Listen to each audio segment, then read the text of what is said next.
In this video, let us discuss one more 24 marks question.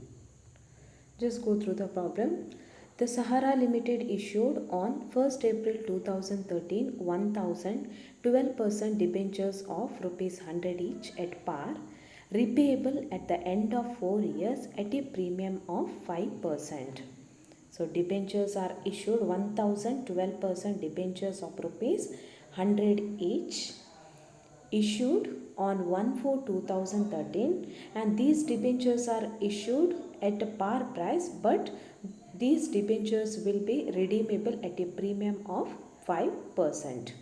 It was decided to create a sinking fund for the redemption of debentures. The investments are expected to earn interest at 4% per annum net. The rate of interest to be charged on the investment debenture redemption fund investment is 4%. Preference to the sinking fund table shows that rupees 0.235490 invested at 4% per annum amounts to rupee 1 at the end of 4 years.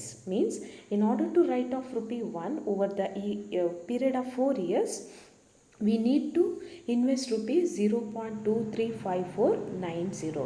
Now, so we must find out what is the amount to be set aside out of the profit in order to write off 1 lakh plus 5,000. So 1 lakh is the principal amount of the debenture to be redeemed, 1,000 into 100, and 5% premium means the total amount required for the redemption of debenture is 1,05,000. So for 1,05,000 how much?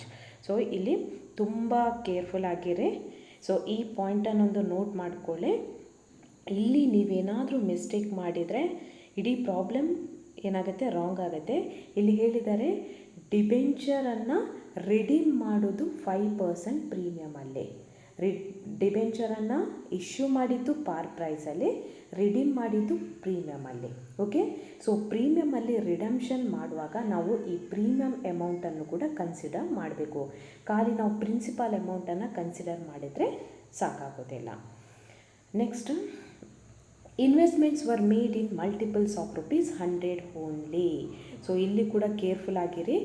Investment ಮಾಡುವಾಗ ನಾವೇನು ಮಾಡಬೇಕು, nearest 100 ವ್ಯಾಲ್ಯೂಗೆ ಅದನ್ನು convert ಮಾಡಬೇಕು. So for example ಒಂದು 25,300 ಬಂದರೆ ನಾವು ಅದನ್ನು ಏನು ಮಾಡ್ತೇವೆ, 25,240 ಬಂದರೆ ಅದು ನಿಯರೆಸ್ಟ್ ವ್ಯಾಲ್ಯೂ ಅಂತ ಹೇಳಿದರೆ 25,300ಗೆ ನಾವು ಅದನ್ನು ಕನ್ವರ್ಟ್ ಮಾಡಿ ಬಿಡ್ತೇವೆ. ಅದರ 100 ಇದು ನಿಯರೆಸ್ಟ್ ವ್ಯಾಲ್ಯೂ ಏನಿದೆ ಅದಕ್ಕೆ ನಾವು ಕನ್ವರ್ಟ್ ಮಾಡಿ ಬಿಡಬೇಕು.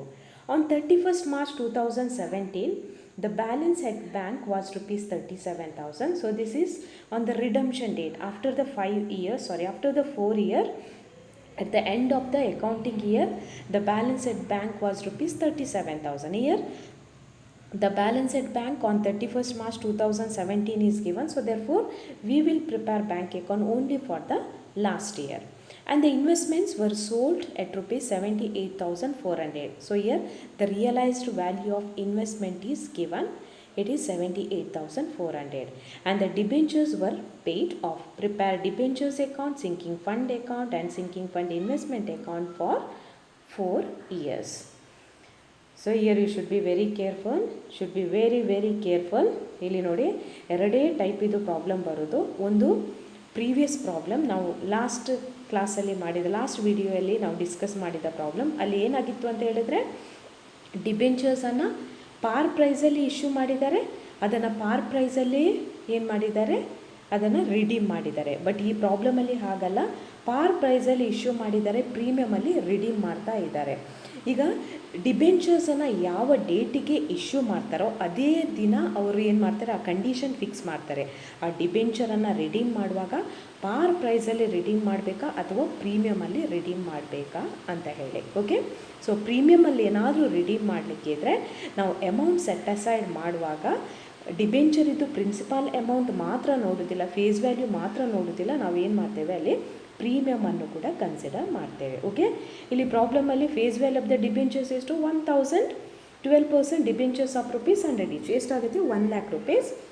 ಬಟ್ ನಾವು amount to be set aside calculation ಮಾಡುವಾಗ ನಾವು ಖಾಲಿ ಫೇಸ್ ವ್ಯಾಲ್ಯೂ ನೋಡಿದರೆ ಸಾಕಾಗೋದಿಲ್ಲ, ಆ 5% ಪ್ರೀಮಿಯಮನ್ನು ಕೂಡ ನಾವು ಕ್ಯಾಲ್ಕುಲೇಷನ್ ಮಾಡಬೇಕಾಗತ್ತೆ. ಸೊ ಇಲ್ಲಿ ನೋಡಿ, the face value of the debenture issued 1 lakh, add premium payable on redemption. So 1 lakh ಮೇಲೆ 5% ಅಂದರೆ 5,000. So total amount required for the redemption of debenture 1,05,000. ಇಲ್ಲಿ ನೋಡಿ calculation. Say for 1 rupee to write off 1 rupee, we need to invest 0.235490. So for 1,05,000 how much? So ಇದು very very important. ಇಲ್ಲಿ ಏನಾದರೂ 1,05,000 ಇದ್ದ ಜಾಗದಲ್ಲಿ ನೀವೇನಾದರೂ ಪ್ರೀಮಿಯಮನ್ನು ಎಕ್ಸ್ಕ್ಲೂಡ್ ಮಾಡಿ 1 lakh ಬರೆದ್ರೆ ಇಡೀ ಪ್ರಾಬ್ಲಮ್ ರಾಂಗ್ ಆಗುತ್ತೆ. 24 ಮಾರ್ಕ್ಸಲ್ಲಿ ನಿಮಗೆ ಯಾವ ಮಾರ್ಕ್ಸ್ ಕೂಡ ಇಲ್ಲಿ ಸಿಗೋದಿಲ್ಲ. ಇಲ್ಲಿ ತುಂಬ ಕೇರ್ಫುಲ್ ಆಗಿರಿ. ನಾನು ಆಲ್ರೆಡಿ ಹೇಳಿದ್ದೇನೆ, ಎರಡೇ ಟೈಪ್ ಇದು ಪ್ರಾಬ್ಲಮ್ ಬರೋದು. ಒಂದು ಪಾರ್ ವ್ಯಾಲ್ಯೂ ಅಲ್ಲಿ ಅಂದರೆ ಫೇಸ್ ವ್ಯಾಲ್ಯೂ ಅಲ್ಲಿ ಡಿಬೆಂಚರ್ ರಿಡೀಮ್ ಆಗೋದು. ಸೊ ಫೇಸ್ ವ್ಯಾಲ್ಯೂಲ್ಲಿ ಏನಾದರೂ ರಿಡೀಮ್ ಆದರೆ ಇದು 1,05,000 ಆಗಿರೋದಿಲ್ಲ, 1 lakh ಆಗಿರ್ತದೆ. ಬಟ್ ಯಾವಾಗ ಪ್ರೀಮಿಯಮಲ್ಲಿ ರಿಡೀಮ್ ಆಗುತ್ತೆ, ಸೊ ಇಲ್ಲಿ ಪ್ರೀಮಿಯಮ್ ಅಮೌಂಟನ್ನು ನೀವಿಲ್ಲಿ ಕನ್ಸಿಡರ್ ಮಾಡಬೇಕು. ಈ ಪಾಯಿಂಟನ್ನು ಮತ್ತೆ ಮತ್ತೆ ಸ್ಟ್ರೆಸ್ ಮಾಡಿ ಹೇಳ್ತಾ ಇದ್ದೇನೆ, ಇದನ್ನೊಂದು ಕನ್ಸಿಡರ್ ಮಾಡಿ. Okay, so total amount to be set aside will be 24,726.45 rupees. Okay, ಇಲ್ಲಿ ಇನ್ನೊಂದು important point. Whenever the debentures are issued at par price and the debentures are redeemed at premium, ಫಸ್ಟಿಗೆ on the date of issue of the debenture itself, ಅದು first entry ಆಗಿರ್ತದೆ. Normally ಏನು entry pass ಮಾಡ್ತೇವೆ? Bank account debtor to debentures account ಅಂತ ನಾವು entry pass ಮಾಡ್ತೇವೆ. If the debentures are issued at par price and redeemed at par price, ಆ entry pass ಮಾಡ್ತೇವೆ. But ಯಾವಾಗ ಡಿಬೆಂಚರನ್ನು ಪ್ರೀಮಿಯಮಲ್ಲಿ ರಿಡಂಪ್ಷನ್ ಮಾಡ್ತಾರೋ ಆಗ ನಾವು ಏನು ಮಾಡಬೇಕು? ಈ ಎಂಟ್ರಿಯನ್ನು ಪಾಸ್ ಮಾಡಬೇಕು. Okay, bank account debtor, loss on issue of debentures account debtor to debentures account to premium on redemption of debentures account. So normally ಯಾವ entry? Bank account debtor to debentures account. But ಇಲ್ಲಿ ನಾವು ಡಿಬೆಂಚರನ್ನು ಪ್ರೀಮಿಯಮಲ್ಲಿ redeem ಮಾಡುವ ಕಾರಣ ಈ 2 extra items ಬರುತ್ತೆ. So loss on issue of debentures, ನಮ್ಗೆ ಗೊತ್ತಿದೆ ಡಿಬೆಂಚರನ್ನು ರಿಡೀಮ್ ಮಾಡುವಾಗ ಪ್ರೀಮಿಯಮಲ್ಲಿ ರಿಡೀಮ್ ಮಾಡಬೇಕಾದ್ರೆ ಅರ್ಥ ಏನು? ನಾವು ಅಷ್ಟು ಲಾಸಲ್ಲಿ ಡಿಬೆಂಚರನ್ನು ಇಶ್ಯೂ ಮಾಡಿದ್ದೇವೆ ಅಂತ ಅರ್ಥ. Okay, bank account debtor, loss on issue of debentures account debtor to debentures account to premium on redemption of debentures account. So ಇದು ಕೇರ್ಫುಲ್ ಆಗಿರಬೇಕು. ಈ 2 ಅಕೌಂಟನ್ನು ನೀವು ಸಪ್ರೇಟಾಗಿ ಪ್ರಿಪೇರ್ ಮಾಡಬೇಕಾಗತ್ತೆ. ಓಕೆ, ಇಲ್ಲಿ loss on issue of debentures ಅದು ಯಾವ ರೀತಿ ಅಕೌಂಟ್ ಸ್ಟಾರ್ಟ್ ಆಗುತ್ತೆ ಅಂತ ಹೇಳಿದರೆ, loss on issue of debentures ಅಕೌಂಟಲ್ಲಿ to premium on redemption of debentures, balance carry down, balance brought down. So 4 ವರ್ಷ ಕೂಡ balance carry down, brought down, carry down ಬರುತ್ತೆ. ಲಾಸ್ಟ್ ಇಯರ್ಗೆ ಅದರ ಬ್ಯಾಲೆನ್ಸನ್ನು ನಾವು ಸಿಂಕಿಂಗ್ ಫಂಡ್ ಅಕೌಂಟ್ಗೆ ಟ್ರಾನ್ಸ್ಫರ್ ಮಾಡಿ, so loss on issue of debenture ಅಕೌಂಟನ್ನು ಕ್ಲೋಸ್ ಮಾಡಿ ಬಿಡ್ತೇವೆ. ಅದೇ premium on redemption of debentures account prepare ಮಾಡೋಕೆ ಏನು ಮಾಡ್ತೇವೆ? Premium on redemption of debentures by loss on issue of debentures. So to balance carry down, by balance brought down, 4 years ಕೂಡ ಅದೇ ರೀತಿ ಕ್ಯಾರಿ ಡೌನ್ ಬ್ರಾಟ್ ಡೌನ್ ಮಾಡ್ತಾ last ಇಯರ್ಗೆ ಈ premium on redemption of ಡಿಬೆಂಚರ್ಸನ್ನು ಡಿಬೆಂಚರ್ ಹೋಲ್ಡರ್ಸ್ಗೆ transfer ಮಾಡಿ ಆ ಅಕೌಂಟನ್ನು ನಾವು ಕ್ಲೋಸ್ ಮಾಡಿ ಬಿಡ್ತೇವೆ. ಓಕೆ, ಇಲ್ಲಿ ತುಂಬ ಕೇರ್ಫುಲ್ ಆಗಿರಿ. ಯಾವಾಗ ಡಿಬೆಂಚರನ್ನು ಪ್ರೀಮಿಯಮಲ್ಲಿ ರಿಡೀಮ್ ಮಾಡ್ತಾರೋ ಸಿಂಕಿಂಗ್ ಫಂಡ್ ಅಕೌಂಟ್ ಕ್ಲೋಸ್ ಮಾಡುವಾಗ ಕೇರ್ಫುಲ್ ಆಗಿರಬೇಕು. ಈ loss on issue of debentures ಅಲ್ಲಿ ಬರುತ್ತೆ. ಓಕೆ, ಇದೆರಡು ಪಾಯಿಂಟ್ ನೆನಪಲ್ಲಿ ಇಟ್ಕೊಳ್ಳಿ. ಒಂದು ಈ ಪಾಯಿಂಟ್, ಇಲ್ಲಿ ಪ್ರೀಮಿಯಮನ್ನು ಕನ್ಸಿಡರ್ ಮಾಡಬೇಕು. ಇನ್ನೊಂದು ಎಂಟ್ರಿ ನೋಡಿ, ಇಲ್ಲಿ loss on issue of debenture ಮತ್ತು premium on redemption of debentures 2 item extra ಬರ್ತದೆ. 2 ಪಾಯಿಂಟನ್ನು ನೆನಪಲ್ಲಿ ಇಟ್ಕೊಳ್ಳೇಬೇಕು.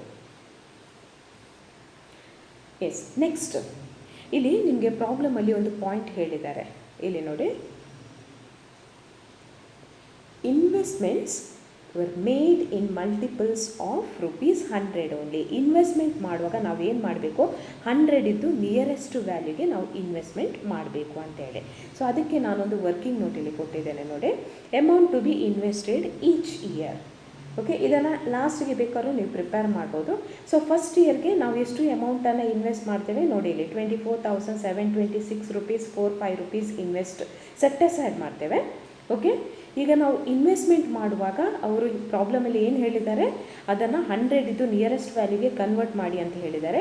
ಇಲ್ಲಿ 100 ಇದ್ದು ನಿಯರೆಸ್ಟ್ ವ್ಯಾಲ್ಯೂ ಎಷ್ಟಾಗುತ್ತೆ? 24,726 726 ಅಂತ ಹೇಳಿದರೆ 24,700 ರೂಪೀಸ್ ಆಗುತ್ತೆ. ಅಲ್ಲಿ ಎಷ್ಟು ಅಮೌಂಟ್ ಉಳಿತದೆ? 26 ರೂಪೀಸ್ 45 ರೂಪೀಸ್ ಉಳಿತದೆ. ಅದನ್ನು ನೆಕ್ಸ್ಟ್ ಇಯರ್ಗೆ ನಾವೇನು ಮಾಡ್ತೇವೆ? ಅಡ್ಜಸ್ಟ್ ಮಾಡಿ ಬಿಡ್ತೇವೆ. ಓಕೆ, ನೆಕ್ಸ್ಟ್ ಇಯರ್ 24,726.45 ಅದು ಅಮೌಂಟ್ ಸೆಟ್ ಅಸೈಡ್ ಮಾಡಿದ್ದು 988 ರೂಪೀಸ್. ಅದು ಯಾವುದು? ಸೊ ಅದು ಫಸ್ಟ್ ಇಯರ್ ಸೆಕೆಂಡ್ ಇಯರಲ್ಲಿ ಬಂದ ಇಂಟ್ರೆಸ್ಟು. ಸೊ ನಾವು ಸೆಕೆಂಡ್ ಇಯರ್ ಇನ್ವೆಸ್ಟ್ಮೆಂಟ್ ಮಾಡುವಾಗ ಖಾಲಿ ಸೆಟ್ ಅಸೈಡ್ ಅಮೌಂಟ್ ಮಾತ್ರ ಇನ್ವೆಸ್ಟ್ ಮಾಡೋದಲ್ಲ, ನಾವು ಏನು ಮಾಡ್ತೇವೆ? ಇಂಟ್ರೆಸ್ಟನ್ನು ಕೂಡ ಇನ್ವೆಸ್ಟ್ ಮಾಡ್ತೇವೆ. ನೆಕ್ಸ್ಟ್ ಈ 26 ರೂಪೀಸ್ ಏನಿದೆ ಅದು ಇಲ್ಲಿಂದ ಕ್ಯಾರಿ ಫಾರ್ವರ್ಡ್ ಆದದ್ದು. ಇಲ್ಲಿ ನಾವೇನು ಮಾಡಿದ್ದೇವೆ? ಅಷ್ಟು ಅಮೌಂಟ್ ಕಮ್ಮಿ ಇನ್ವೆಸ್ಟ್ ಮಾಡಿದ್ದೇವೆ, ಅದನ್ನು ಸೆಕೆಂಡ್ ಇಯರ್ ಅಡ್ಜಸ್ಟ್ ಮಾಡ್ತೇವೆ. ಸೊ ಈ ವರ್ಷ ಟೋಟಲ್ ಎಷ್ಟಾಗುತ್ತೆ? 25,740. ಪುನಃ ಅದನ್ನು ನಾವು ನಿಯರೆಸ್ಟ್ 100 ವ್ಯಾಲ್ಯೂ ಕನ್ವರ್ಟ್ ಮಾಡುವಾಗ ಅದೇನಾಗುತ್ತೆ? 25,700 ಆಗುತ್ತೆ. ಪುನಃ ಸೆಕೆಂಡ್ ಇಯರ್ ಕೂಡ 40.90 ರೂಪೀಸ್ ಬ್ಯಾಲೆನ್ಸ್ ಉಳಿತದೆ. ಅದನ್ನು ಎಗೈನ್ ನಾವು ಏನು ಮಾಡ್ತೇವೆ? ಥರ್ಡ್ ಇಯರ್ಗೆ ಅಡ್ಜಸ್ಟ್ ಮಾಡ್ತೇವೆ.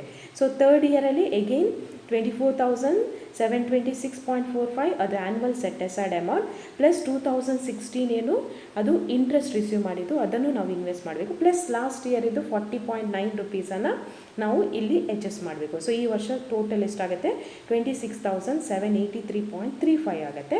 ಇದು ನಿಯರೆಸ್ಟ್ 100 ವ್ಯಾಲ್ಯೂ ಎಷ್ಟು? 26,800 ಆಗುತ್ತೆ.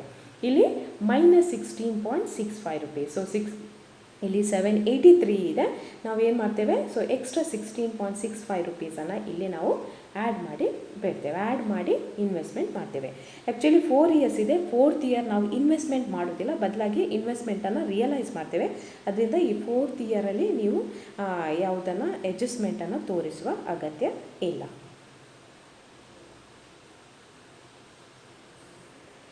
ಓಕೆ, ಈಗ ಅಕೌಂಟ್ ಪ್ರಿಪೇರ್ ಮಾಡುವ ಒನ್ ಬೈ ಒನ್. ಸೊ ಇಲ್ಲಿ ಇಂಪಾರ್ಟೆಂಟ್ ಅಕೌಂಟ್ಸ್ ಯಾವುದಂತ ಹೇಳಿದ್ದಾರೆ? Sinking fund account, sinking fund investment account, interest on sinking fund investment account. ಇಲ್ಲಿ ಎಲ್ಲ ಅಕೌಂಟ್ ನಾನು ಪ್ರಿಪೇರ್ ಮಾಡಿದ್ದೇನೆ ನಿಮ್ಗೆ ಗೊತ್ತಾಗಲಿ ಅಂತೇಳಿ. 12% debentures account, loss on issue of debentures account, premium on redemption of debentures account and last ಇಯರ್ಗೆ bank account prepare ಮಾಡಲಿಕ್ಕಿದೆ. So ಫಸ್ಟಿಗೆ ಡಿಬೆಂಚರ್ಸ್ ಅಕೌಂಟ್ ನೋಡಿ, ಇದು ತುಂಬ ಸಿಂಪಲ್. ಸೊ ಯಾವಾಗ ಡಿಬೆಂಚರ್ಸನ್ನು ಇಶ್ಯೂ ಮಾಡಿದರೆ 1/4/2013ಗೆ ಇಶ್ಯೂ ಮಾಡಿದ್ದಾರೆ. So by bank account balance carry down, brought down, carry down, brought down. So ಎಲ್ಲ ವರ್ಷ ಬ್ರಾಡ್ ಡೌನ್ ಕ್ಯಾರಿ ಡೌನ್ ಮಾಡಿ 4th ಇಯರ್ಗೆ ನಾವು ಏನು ಮಾಡ್ತೇವೆ? ಸೊ ಬ್ರಾಡ್ ಡೌನ್ ಆದ ಬ್ಯಾಲೆನ್ಸನ್ನು ಡಿಬೆಂಚರ್ ಹೋಲ್ಡರ್ಸ್ ಅಕೌಂಟ್ಗೆ ಟ್ರಾನ್ಸ್ಫರ್ ಮಾಡಿ ಡಿಬೆಂಚರ್ ಅಕೌಂಟನ್ನು ಕ್ಲೋಸ್ ಮಾಡಿ ಬಿಡ್ತೇವೆ. ಓಕೆ, ನೆಕ್ಸ್ಟ್ ನೋಡಿ, loss on issue of debentures. So loss on issue of debentures ನಾನು ಫಸ್ಟಿಗೆ ಎಂಟ್ರಿ ಕೊಟ್ಟಿದ್ದೇನೆ ನಿಮಗೆ. ಸೊ ಸೆಕೆಂಡ್ ಸ್ಲೈಡಲ್ಲಿ ಇದೆ, ನಿಮಗೆ ಎಂಟ್ರಿ ಇದೆ ಇಲ್ಲಿದೆ ನೋಡಿ. Bank account debtor, loss on issue of debentures account debtor to debentures to premium on redemption of debenture. So loss on issue of debentures to premium on redemption of debentures account ಇಲ್ಲಿ ನೋಡಿ. So loss on issue of debentures account debtor to premium on redemption of debentures account is to 5,000. Balance carried down, brought down, carried down, brought down 4 years ಆಗೆ ಮಾಡ್ತೇವೆ. Last ಇಯರಲ್ಲಿ ಏನು ಮಾಡ್ತೇವೆ? So loss on issue of ಡಿಬೆಂಚರ್ಸನ್ನು close ಮಾಡ್ತೇವೆ by transferring the balance to sinking fund. ಇದು ನೆನಪಲ್ಲಿ ಇಟ್ಕೊಳ್ಳಿ. ಲಾಸ್ಟ್ ಇಯರಲ್ಲಿ ಲಾಸ್ ಆನ್ ಇಶ್ಯೂ ಆಫ್ ಡಿಬೆಂಚರ್ಸನ್ನು ನಾವು ಸಿಂಕಿಂಗ್ ಫಂಡ್ಗೆ ಟ್ರಾನ್ಸ್ಫರ್ ಮಾಡ್ತೇವೆ. ಅದೇ ರೀತಿ premium on redemption of debentures by loss on issue of debentures. Okay, balance carried down, brought down, carried down, brought down. So last ಇಯರ್ಗೆ ನಾವು ಏನು ಮಾಡ್ತೇವೆ? ಆ ಬ್ಯಾಲೆನ್ಸನ್ನು ಡಿಬೆಂಚರ್ ಹೋಲ್ಡರ್ಸ್ ಅಕೌಂಟ್ಗೆ ಟ್ರಾನ್ಸ್ಫರ್ ಮಾಡಿ ಪ್ರೀಮಿಯಮ್ ಆನ್ ರಿಡೆಂಪ್ಷನ್ ಅಕೌಂಟನ್ನು ಕ್ಲೋಸ್ ಮಾಡಿ ಬಿಡ್ತೇವೆ. Right, premium on redemption of debenture account close ಮಾಡೋದು by transferring the balance to debenture holders. Loss on issue of ಡಿಬೆಂಚರ್ಸನ್ನು ಸಿಂಕಿಂಗ್ ಫಂಡ್ ಅಕೌಂಟ್ಗೆ ಟ್ರಾನ್ಸ್ಫರ್ ಮಾಡಿ ಅಕೌಂಟನ್ನು ಕ್ಲೋಸ್ ಮಾಡಿ ಬಿಡ್ತೇವೆ. ಸೊ ಉಳಿದದ್ದು ಸಿಂಕಿಂಗ್ ಫಂಡ್ ಅಕೌಂಟ್ ನೋಡಿ. First for setting aside the amount. So ಅಲ್ಲಿ ಇಶ್ಯೂ ಆಗಿದೆ, ಇಶ್ಯೂ ಆಫ್ ಡಿಬೆಂಚರ್ಸ್ಗೆ ನಾವು ಡಿಬೆಂಚರ್ ಅಕೌಂಟಲ್ಲಿ ಎಂಟ್ರಿ ತೋರಿಸಿದ್ದೇವೆ. ಇದು second entry for setting aside the amount reserves and surplus account debtor to sinking fund account. So annual amount set aside ಮಾಡಿದೆ ಎಷ್ಟು ನೋಡಿ? 24,726.45. ಸೊ ನೆಕ್ಸ್ಟ್ ಎಂಟ್ರಿ ಏನು? ಫಸ್ಟ್ ಇಯರಲ್ಲಿ ನೆಕ್ಸ್ಟ್ ಥರ್ಡ್ ಎಂಟ್ರಿ ಯಾವುದು? First entry issue of debentures, ಅದು debenture ಅಕೌಂಟಲ್ಲಿ ಬರುತ್ತೆ. ಸೆಕೆಂಡ್ ಎಂಟ್ರಿ ಇದು ಸೊ ರಿಸರ್ವ್ಸ್ ಆ್ಯಂಡ್ ಸರ್ಪ್ಲಸ್ಸಿಂದ ಅಮೌಂಟನ್ನು ಸೆಟ್ ಅಸೈಡ್ ಮಾಡೋದು. ಥರ್ಡ್ ಎಂಟ್ರಿ ಸಿಂಕಿಂಗ್ ಫಂಡ್ ಅಕೌಂಟಲ್ಲಿ ಇನ್ವೆಸ್ಟ್ಮೆಂಟ್ ಮಾಡೋದು. ಇಲ್ಲಿ ಕೇರ್ಫುಲ್ ಆಗಿರಿ. ಸಿಂಕಿಂಗ್ ಫಂಡ್ ಇನ್ವೆಸ್ಟ್ಮೆಂಟಲ್ಲಿ ಎಷ್ಟು ಇನ್ವೆಸ್ಟ್ ಮಾಡ್ತೇವೆ? Nearest to value 24,700 rupees investment ಮಾಡ್ತೇವೆ. ಓಕೆ, ಎಷ್ಟು ಸೆಟ್ ಅಸೈಡ್ ಮಾಡಿದ್ದೇವೆ ಅದನ್ನು ಮಾಡೋ. ಸೆಟ್ ಅಸೈಡ್ ಮಾಡಿದೆಷ್ಟು? 24,726.45 rupees. ಬಟ್ ಅದನ್ನು ನಿಯರೆಸ್ಟ್ 100 ವ್ಯಾಲ್ಯೂಗೆ ಕನ್ವರ್ಟ್ ಮಾಡಿದ್ದೇವೆ. ಸೊ ನಾವು ಫಸ್ಟ್ ಇಯರ್ ಇನ್ವೆಸ್ಟ್ ಮಾಡುವ ಅಮೌಂಟು 24,700. ಸೊ ಫಸ್ಟ್ ಇಯರ್ ಇಲ್ಲಿಗೆ ಮುಗೀತು. ಸೊ ಎಲ್ಲ ಅಕೌಂಟ್ ನಾವು ಏನು ಮಾಡ್ತೇವೆ? ಬ್ಯಾಲೆನ್ಸ್ ಮಾಡ್ತೇವೆ. ಬ್ಯಾಲೆನ್ಸನ್ನು ಬ್ಯಾಲೆನ್ಸ್ ಕ್ಯಾರಿ ಡೌನ್ ಅಂತ ತೋರಿಸ್ತೇವೆ. ಸೊ ಇಲ್ಲಿ ಕೂಡ ಸಿಂಕಿಂಗ್ ಫಂಡ್ ಕೂಡ ಬ್ಯಾಲೆನ್ಸ್ ಮಾಡ್ತೇವೆ, ಬ್ಯಾಲೆನ್ಸ್ ಕ್ಯಾರಿ ಡೌನ್ ಮಾಡ್ತೇವೆ. ಸೆಕೆಂಡ್ ಇಯರಲ್ಲಿ ಫಸ್ಟ್ ಎಂಟ್ರಿ ಯಾವುದು? ಫಾರ್ ಇಂಟ್ರೆಸ್ಟ್ ರಿಸೀವ್ ಮಾಡೋದಕ್ಕೆ ಎಂಟ್ರಿ. ಸೊ ಆ ಎಂಟ್ರಿ ಏನು? Interest account debtor to bank account debtor to interest account. So bank ನಾವು ಕ್ಯಾಶ್ ರಿಸೀವ್ ಮಾಡ್ತೇವೆ, bank account debtor to interest on sinking fund investment account. ಇಲ್ಲಿ ತುಂಬ careful ಆಗಿರಿ. ಇಂಟ್ರೆಸ್ಟನ್ನು calculation ಮಾಡುವಾಗ ನಾವು ಇನ್ವೆಸ್ಟ್ಮೆಂಟಲ್ಲಿ ಎಷ್ಟು ಅಮೌಂಟ್ ಇದೆ, ಬ್ಯಾಲೆನ್ಸ್ ಬ್ರಾಡ್ ಡೌನ್ ಎಷ್ಟಿದೆ, ಅದರ ಮೇಲೆ ನಾವು ಇಂಟ್ರೆಸ್ಟನ್ನು ಕ್ಯಾಲ್ಕುಲೇಷನ್ ಮಾಡ್ತೇವೆ. ಸೊ ಎಷ್ಟು ಸಿಂಕಿಂಗ್ ಫಂಡಲ್ಲಿ ಎಷ್ಟು ಬ್ಯಾಲೆನ್ಸ್ ಬ್ರಾಡ್ ಡೌನ್ ಆಗಿದೆ ಅದರ ಮೇಲೆ ಅಲ್ಲ. ಸೊ ಎಷ್ಟು ಸಿಂಕಿಂಗ್ ಫಂಡ್ ಇನ್ವೆಸ್ಟ್ಮೆಂಟಲ್ಲಿ ಬ್ರಾಡ್ ಡೌನ್ ಆಗಿದೆ, ಎಷ್ಟು ಸಿಂಕಿಂಗ್ ಫಂಡ್ ಇನ್ವೆಸ್ಟ್ಮೆಂಟಲ್ಲಿ ಬ್ರಾಡ್ ಡೌನ್ ಆಗಿದೆ? 24,700. ಇಲ್ಲಿ ನೋಡಿ, ಮಲ್ಟಿಪಲ್ಸ್ ಆಫ್ 100 ಅಥವಾ ಮಲ್ಟಿಪಲ್ಸ್ ಆಫ್ 10ನಲ್ಲಿ ಅದನ್ನು ರೆಕಾರ್ಡ್ ಮಾಡೋದಿದ್ರೆ ಸಿಂಕಿಂಗ್ ಫಂಡ್ ಅಕೌಂಟಲ್ಲೂ ಮತ್ತು ಸಿಂಕಿಂಗ್ ಫಂಡ್ ಇನ್ವೆಸ್ಟ್ಮೆಂಟ್ ಅಕೌಂಟಲ್ಲೂ ಸೇಮ್ ಅಮೌಂಟ್ ಇರ್ತಾಯಿತ್ತು. ಬಟ್ ಇಲ್ಲಿ ನಾವು ಇನ್ವೆಸ್ಟ್ಮೆಂಟ್ ಮಾಡುವಾಗ ಮಲ್ಟಿಪಲ್ಸ್ ಆಫ್ 100ಅಲ್ಲಿ ಮಾಡಿದ ಕಾರಣ ಫಂಡ್ ಅಮೌಂಟಲ್ಲಿ ಮತ್ತು ಇನ್ವೆಸ್ಟ್ಮೆಂಟ್ ಅಮೌಂಟಲ್ಲಿ ಇರುವ ಅಮೌಂಟು ಡಿಫ್ರೆನ್ಸ್ ಇರುತ್ತೆ. ಅದರಿಂದ ನೀವು ಇಂಟ್ರೆಸ್ಟ್ ಕ್ಯಾಲ್ಕುಲೇಷನ್ ಮಾಡೋ ಕೇರ್ಫುಲ್ ಆಗಿರಬೇಕು. ಇನ್ವೆಸ್ಟ್ಮೆಂಟ್ ಅಕೌಂಟಲ್ಲಿ ಓಪನಿಂಗ್ ಬ್ಯಾಲೆನ್ಸ್ ಬ್ರಾಡ್ ಡೌನ್ ಏನಿದೆ, ಸೊ ಆ ಬ್ಯಾಲೆನ್ಸ್ ಮೇಲೆ ನೀವು ಇಂಟ್ರೆಸ್ಟನ್ನು ಕ್ಯಾಲ್ಕುಲೇಷನ್ ಮಾಡಬೇಕು. ಓಕೆ, ಸೊ ಇಲ್ಲಿ ನೋಡಿ, ಆ ಇಂಟ್ರೆಸ್ಟನ್ನೇ ಇಲ್ಲಿ ಟ್ರಾನ್ಸ್ಫರ್ ಮಾಡಿದ್ದೀರಿ. Interest on sinking fund investment account debtor to sinking fund account. Okay, 24,700 ಮೇಲೆ 4%. ಥರ್ಡ್ ಎಂಟ್ರಿ ಪುನಃ for setting aside the amount from reserves and surplus by reserves and surplus account. Next for investing the amount. ಇಲ್ಲಿ ಅಮೌಂಟನ್ನು invest ಮಾಡೋದಕ್ಕೆ. So second ಇಯರಲ್ಲಿ careful ಆಗಿರಿ. Amount invest ಮಾಡುವಾಗ so interest ಕೂಡ invest ಮಾಡ್ತೀರಿ. 24,726.45, 988. So last year ಇದು 26.45 rupees ಅದೇನಾಗಿದೆ balance ಉಳಿದಿದೆ. ಅದು ನಿಮಗೆ ನಾನು ಫಸ್ಟಿಗೆ amount what is the amount to be invested calculation ಮಾಡುವಾಗ ನಾನು ಹೇಳಿದ್ದೇನೆ. ಅದನ್ನು ಮತ್ತೆ ಪುನಃ ಇಲ್ಲಿ ತೋರಿಸಿದ್ದೇನೆ ಅಷ್ಟೇ. ಸೊ ಈ ವರ್ಷ ನಾವು ಇನ್ವೆಸ್ಟ್ ಮಾಡುವ amount, so nearest value of 100 25,700. Okay, ಇದೇ ರೀತಿ ಥರ್ಡ್ ಇಯರ್ ಕೂಡ ನಾವು ಎಂಟ್ರಿ ಪಾಸ್ ಮಾಡ್ತೇವೆ. Okay, first entry for receiving the interest, bank account debtor to interest on sinking fund investment account. Second entry, so for transferring the interest to sinking fund account interest on sinking fund investment account debtor to sinking fund account. Third, for setting aside the amount from reserves and surplus account. And last entry for investing the amount in the investment. Okay, last year ge banni fourth year, that is the year of redemption. In the fourth year, first 3 entries will remain same. First 3 entries yavdu? First entry for receiving the interest on sinking fund investment, bank account debtor to interest on sinking fund investment account. Second entry for transferring the interest on sinking fund investment account debtor to sinking fund account. Third entry for setting aside the amount from reserves and surplus account. Last entry ಏನಾಗಿರ್ತದೆ? Usually entry ಏನು? ನಾವು amount invest ಮಾಡೋದಕ್ಕೆ entry pass ಮಾಡ್ತೇವೆ. But ಇಲ್ಲಿ ಏನಾಗಿದೆ, last year investment realise ಆಗಿದೆ. ನಾವು investment ಮಾಡೋದಿಲ್ಲ, ಬದಲಾಗಿ ಇನ್ವೆಸ್ಟ್ಮೆಂಟನ್ನು ರಿಯಲೈಸ್ ಮಾಡ್ತೇವೆ. ಸೊ ಇನ್ವೆಸ್ಟ್ಮೆಂಟ್ ರಿಯಲೈಸ್ ಮಾಡುವಾಗ ಏನು ಎಂಟ್ರಿ ಕೊಡ್ತೇವೆ? Bank account debtor to sinking fund investment account. Normally ನೋಡಿ, ಎಲ್ಲ ಪ್ರತಿ ವರ್ಷ ಬ್ಯಾಂಕ್ ಅಕೌಂಟು ಅದು ಡೆಬಿಟ್ ಸೈಡಲ್ಲಿ ಇರುತ್ತೆ. ಬಟ್ ಲಾಸ್ಟ್ ಇಯರ್ ಏನಾಗುತ್ತೆ, ಬ್ಯಾಂಕ್ ಅಕೌಂಟ್ ಅದು ಕ್ರೆಡಿಟ್ ಸೈಡಲ್ಲಿ ಬರುತ್ತೆ. ರಿಯಲೈಸ್ ಮಾಡುವಾಗ ಇನ್ವೆಸ್ಟ್ ಮಾಡುವಾಗ ಇಷ್ಟರವರೆಗೆ ನಾವು ಕ್ಯಾಶ್ ಕಟ್ತಾ ಇದ್ದದ್ದು, ನಮ್ಮಿಂದ ಕ್ಯಾಶ್ ಹೋಗ್ತಾ ಇತ್ತು, ಅದಕ್ಕೆ ಟು ಬ್ಯಾಂಕ್ ಅಂತ ಕೊಡ್ತಾ ಇದ್ವು. ಈಗ ಏನಾಗ್ತಿದೆ, ಇನ್ವೆಸ್ಟ್ಮೆಂಟ್ ರಿಯಲೈಸ್ ಆಗ್ತಿದೆ. ಸೊ ನಾವು ಬ್ಯಾಂಕಿಗೆ ಬ್ಯಾಂಕಿಗೆ ಡೆಬಿಟ್ ಕೊಡ್ತೇವೆ, ಅದು ಕ್ರೆಡಿಟ್ ಸೈಡಲ್ಲಿ ಬರುತ್ತೆ. In the problem specifically it is told the realised amount is 78,400 ಅಂತ ಸ್ಪೆಸಿಫಿಕ್ ಆಗಿ ಕೊಟ್ಟಿದ್ದಾರೆ. ಸೊ ಆ್ಯಕ್ಚುಲಿ ನಮ್ಮ ಬ್ಯಾಲೆನ್ಸ್ ಎಷ್ಟು? Book value of the investment ಇಷ್ಟರವರೆಗೆ ನಾವು ಎಷ್ಟು ಇನ್ವೆಸ್ಟ್ಮೆಂಟ್ ಮಾಡಿದ್ದೇವೆ 77,200 ಅಮೌಂಟ್ ಇನ್ವೆಸ್ಟ್ ಮಾಡಿದ್ದೇವೆ. ಬಟ್ ಅದು ರಿಯಲೈಸ್ ಆದದ್ದು ಎಷ್ಟಕ್ಕೆ 78,400. ಅದೇ ಜಾಸ್ತಿ ಅಮೌಂಟ್ಗೆ ರಿಯಲೈಸ್ ಆಗಿದೆ. ಆ ಡಿಫ್ರೆನ್ಸ್ ಅಮೌಂಟ್ ಏನಿದೆ ಆ ಡಿಫ್ರೆನ್ಸ್ ಅಮೌಂಟ್ 1,200 ರುಪೀಸನ್ನು ನಾವು ಸಿಂಕಿಂಗ್ ಫಂಡಿಗೆ ಟ್ರಾನ್ಸ್ಫರ್ ಮಾಡ್ತೇವೆ. ಇದೇನು profit on realisation of investment. Okay, ಇಲ್ಲಿಗೆ sinking fund investment account close ಆಗುತ್ತೆ. Sinking fund investment account will be closed by transferring the balance to sinking fund account. Either it may be profit or loss. Suppose investment book value ಅಲ್ಲಿ realise ಆದರೆ ಅಲ್ಲಿ ಯಾವ sinking fund account ಕೂಡ ಏನು ಅಮೌಂಟನ್ನು ಕೂಡ sinking ಫಂಡಿಗೆ transfer ಮಾಡಲಿಕ್ಕಿಲ್ಲ. ಓಕೆ, ಸಿಂಕಿಂಗ್ ಫಂಡ್ ಇನ್ವೆಸ್ಟ್ಮೆಂಟ್ ಅಕೌಂಟನ್ನು ಫಸ್ಟ್ ಕ್ಲೋಸ್ ಮಾಡಿದ ಮೇಲೆ ನೆಕ್ಸ್ಟ್ ನೀವು ಸಿಂಕಿಂಗ್ ಫಂಡ್ ಅಕೌಂಟನ್ನು ಕ್ಲೋಸ್ ಮಾಡಬೇಕು. Okay, so sinking fund account close ಮಾಡುವಾಗ ತುಂಬ ಕೇರ್ಫುಲ್ ಆಗಿರಬೇಕು. ನಾನು ಆಲ್ರೆಡಿ ನಿಮಗೆ ಹೇಳಿದ್ದೇನೆ. ಸೊ ಇಲ್ಲಿ ಪ್ರೀಮಿಯಮಲ್ಲಿ ಡಿಬೆಂಚರ್ ರಿಡೆಂಪ್ಷನ್ ಆಗ್ತಾ ಇದೆ. ಅದರಿಂದ ಅಲ್ಲಿ ಒಂದು ಸಪ್ರೇಟ್ ಅಕೌಂಟ್ ನಾವು ಓಪನ್ ಮಾಡಿದ್ದೀವಿ, loss on issue of debentures.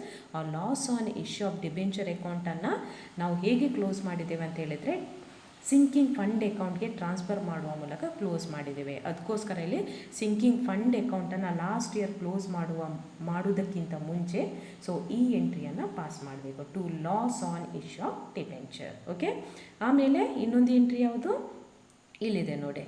So by sinking fund investment account ಇದು ಯಾವುದು 1,200. ಸೊ ಅಲ್ಲಿ ಏನು ನಾವು ಪ್ರಾಫಿಟಲ್ಲಿ ಇನ್ವೆಸ್ಟ್ಮೆಂಟನ್ನು ರಿಯಲೈಸ್ ಮಾಡಿದ್ದೀವಿ ಅಲ್ಲಿ ಆದಂಥ ಬ್ಯಾಲೆನ್ಸನ್ನು ಇಲ್ಲಿ ಟ್ರಾನ್ಸ್ಫರ್ ಮಾಡಿದ್ದೀವಿ. ಈಗ ಸಿಂಕಿಂಗ್ ಫಂಡ್ ಅಕೌಂಟನ್ನು ಬ್ಯಾಲೆನ್ಸ್ ಮಾಡಿ ಆ ಬ್ಯಾಲೆನ್ಸಿಂಗ್ ಫಿಗರನ್ನು ಜನರಲ್ ರಿಸರ್ವ್ ಅಕೌಂಟ್ಗೆ ಟ್ರಾನ್ಸ್ಫರ್ ಮಾಡಬೇಕು. ಓಕೆ, ಇಲ್ಲಿ ತುಂಬ ಕೇರ್ಫುಲ್ ಆಗಿರಬೇಕಾದದ್ದು ಯಾವುದು? First we have to close the sinking fund investment account. The difference in the sinking fund investment account will be transferred to sinking fund account. It may be profit or loss. Okay, if the investment, if it is realized at book value, then there is no any sinking fund, no amount to be transferred to sinking fund. Okay, then so after closing sinking fund investment account, we must close sinking fund account. So here two extra entries to be passed here. First entry for transferring loss on issue of debentures. Okay, the loss on issue of debentures is closed by transferring the balance to sinking fund. ಅದನ್ನು transfer ಮಾಡಬೇಕು. Next so sinking fund ಇನ್ವೆಸ್ಟ್ಮೆಂಟಲ್ಲಿ ಏನು ನಾವು ಡಿಫ್ರೆನ್ಸನ್ನು record ಮಾಡಿದೆವೋ ಅದನ್ನು ಇಲ್ಲಿ transfer ಮಾಡಬೇಕು. ಅದೆಲ್ಲವೂ transfer ಮಾಡಿದ ಮೇಲೆ ಈಗ ಉಳಿದ ಬ್ಯಾಲೆನ್ಸನ್ನು ಜನರಲ್ ರಿಸರ್ವ್ಗೆ ಟ್ರಾನ್ಸ್ಫರ್ ಮಾಡಿ. ಓಕೆ, ಸೊ ಇಲ್ಲಿಗೆ sinking fund investment account close ಆಯಿತು. ಸಿಂಕಿಂಗ್ ಫಂಡ್ ಅಕೌಂಟ್ ಕ್ಲೋಸ್ ಆಯಿತು. ಫಸ್ಟಿಗೆ ಸಿಂಕಿಂಗ್ ಫಂಡ್ ಇನ್ವೆಸ್ಟ್ಮೆಂಟ್ ಕ್ಲೋಸ್ ಮಾಡೋದು, next sinking fund account close ಮಾಡ್ತೇವೆ. ಸೊ ಉಳಿದದ್ದು ಆ್ಯಸ್ ಯೂಶ್ವಲ್ ನಾನು ಹೇಳಿದ್ದೇನೆ, ಆಲ್ರೆಡಿ ಎಕ್ಸ್ಪ್ಲೇನ್ ಮಾಡಿದ್ದೇವೆ. So sinking fund account, interest on sinking fund investment account first ಇಯರಿಗೆಲ್ಲ, ಅದು ಸೆಕೆಂಡ್ ಇಯರಿಂದ ಲಾಸ್ಟ್ ಇಯರ್ಗೆ.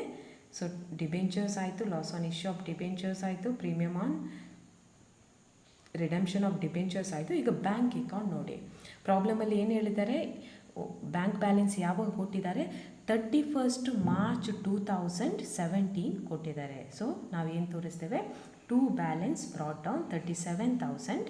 ನೆಕ್ಸ್ಟ್ ಆ ವರ್ಷಕ್ಕೆ ಸಂಬಂಧಪಟ್ಟ ಎಲ್ಲ ಎಂಟ್ರಿಯನ್ನು ಬರೀಬೇಕು. ಇಲ್ಲಿ ಒಂದು ನೆನಪಲ್ಲಿ ಇಟ್ಕೊಳ್ಳಿ, ಬ್ಯಾಂಕ್ ಬ್ಯಾಲೆನ್ಸ್ ಯಾವಾಗ 31st March 2017 ಕೊಡ್ತಾರೋ ಆ ಕೇಸಲ್ಲಿ ನೀವು ಆ ವರ್ಷ ರಿಸೀವ್ ಮಾಡಿದ ಇಂಟ್ರೆಸ್ಟಿಗೆ ಎಂಟ್ರಿ ಕೊಡಲಿಕ್ಕಿಲ್ಲ, ಬ್ಯಾಂಕ್ ಅಕೌಂಟಲ್ಲಿ ಎಂಟ್ರಿ ಕೊಡಲಿಕ್ಕಿಲ್ಲ. ಅಲ್ಲಿ ನೀವೇನು ಅಸ್ಯೂಮ್ ಮಾಡ್ತೀರಿ ಅಂತ ಹೇಳಿದರೆ, ಈ 37,000 rupees ಏನಿದೆ ಅದರಲ್ಲಿ ಆ ಇಂಟ್ರೆಸ್ಟ್ ಅಡ್ಜಸ್ಟ್ ಆಗಿದೆ ಅಂತ ನೀವು ಅಸ್ಯೂಮ್ ಮಾಡಬೇಕು. ಓಕೆ, ಸಪೋಸ್ ಅದು ಏನಾದರೂ 1st April 2016ಗೆ ಬ್ಯಾಲೆನ್ಸ್ ಕೊಟ್ಟಿದ್ದರೆ, ಬ್ಯಾಂಕ್ ಬ್ಯಾಲೆನ್ಸ್ ಕೊಟ್ಟಿದ್ದರೆ, ಆಗ ನೀವು ಆ ವರ್ಷ ರಿಸೀವ್ ಮಾಡಿದ ಇಂಟ್ರೆಸ್ಟನ್ನು ಕೂಡ ನೀವು ಇಲ್ಲಿ ರೆಕಾರ್ಡ್ ಮಾಡಬೇಕಿತ್ತು. ಯಾವ ರೀತಿ ಬರ್ತಿತ್ತು, bank account enter to interest on sinking fund investment account ಅಂತ ರೆಕಾರ್ಡ್ ಮಾಡಬೇಕಿತ್ತು.